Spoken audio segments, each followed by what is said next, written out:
Assalamualaikum warahmatullahi wabarakatuh. Perkenalkan nama saya Iniversa Ahmad Rozak dari eh, 3 digit NIM terakhir 070 dari eh, praktikum C, dasar sistem kontrol. Di sini saya akan menjelaskan sedikit penjelasan dari mengenai PID motor DC platform I/O. Sebetulnya, sejujurnya saya kurang paham eh, terhadap VS Code dan PID motor DC menggunakan platform I/O ini. Tetapi saya akan belajar lebih lagi untuk mempelajari ini. Nah, menurut saya VS Code adalah editor kode sumber buatan Microsoft yang sangat populer karena ringan dan memiliki ekosistem ekstensi yang sangat luas untuk hampir semua bahasa pemrograman. Sementara itu, Cursor dan Windsurf merupakan generasi baru editor kode berbaris AI Powered ID, yang dibangun di atas fondasi VS Code. Keduanya mengintegrasikan model bahasa besar seperti Cloud atau GPT secara langsung ke dalam alur kerja editor, memungkinkan fitur seperti prediksi kode yang lebih cerdas, perbaikan bug otomatis, hingga kemampuan untuk menulis seluruh blok fungsi hanya melalui instruksi bahasa alami.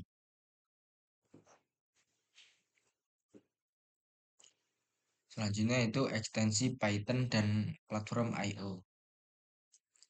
Ekstensi Python di editor code sangat penting untuk memberikan fitur intelisensi, debugging, dan limiting agar penulisan skrip Python menjadi lebih efisien dan minim kesalahan. Di sisi lain, platform I/O adalah ekosistem sumber terbuka untuk pengembangan IoT yang biasanya diinstal sebagai ekstensi.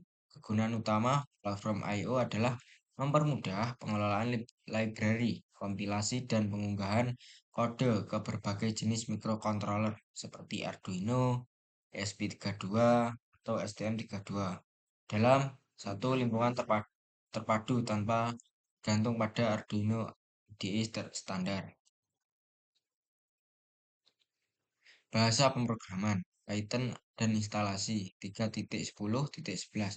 Python adalah bahasa pemrograman tingkat tinggi yang mengutamakan keterbacaan kode dengan sintaksi yang bersih dan sederhana, sehingga sangat cocok bagi pemula maupun profesional untuk kebutuhan analisis data, AI, hingga otomatisasi versi 3.10.11. Merupakan salah satu rilis stabil yang sering digunakan karena keseimbangan antara fitur baru dan dukungan library pihak ketiga yang matang.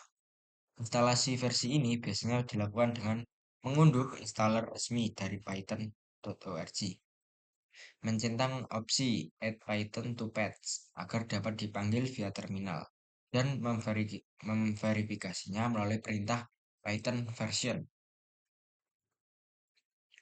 Selanjutnya itu kontrol PID, motor DC pada Arduino Mega 2560.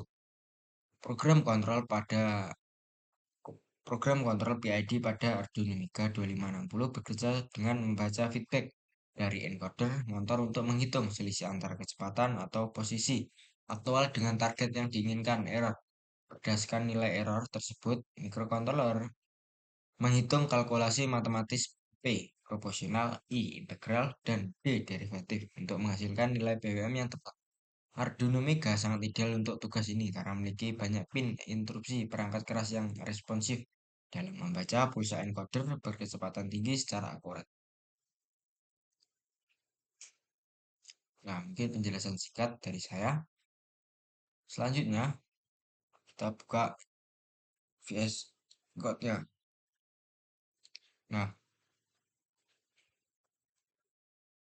program ini bertujuan untuk membaca data dari sensor atau perangkat secara real-time, serial communication, mengolahnya dengan menampilkannya dalam bentuk grafik GUI. Program ini berfungsi sebagai data logger dan visualizer. Ia mengambil data dari port serial seperti Arduino atau ESP, menyimpannya ke dalam file Excel dan menampilkan antarmuka grafik agar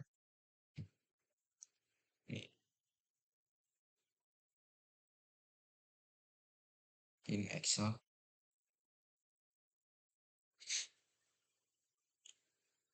agar pengguna bisa melihat data tersebut secara langsung. Nah, ini penjelasan programnya.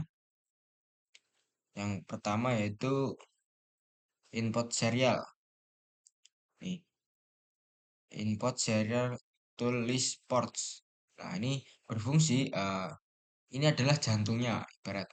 Gunakan untuk berkomunikasi dengan hardware melalui kabel USB atau serial.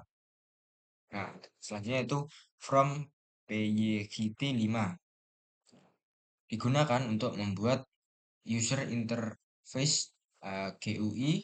Jadi program ini bukan sekedar teks hitam putih, tapi punya jendela, tombol, dan menu. Selanjutnya itu from matplotlib. Nah, ini berfungsi library untuk membuat grafik. Ini mengubah angka-angka dari sensor jadi grafik yang dipantau. Selanjutnya itu uh,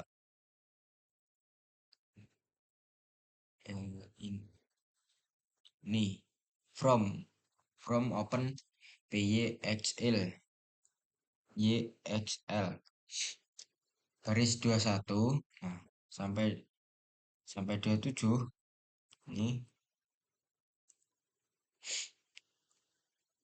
digunakan untuk menyimpan data ke file Excel secara otomatis. Terlihat dari sidebar kiri banyak file XLS.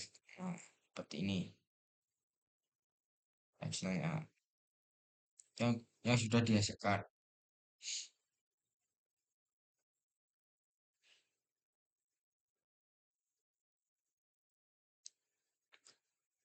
Mungkin itu saja penjelasan PPT dan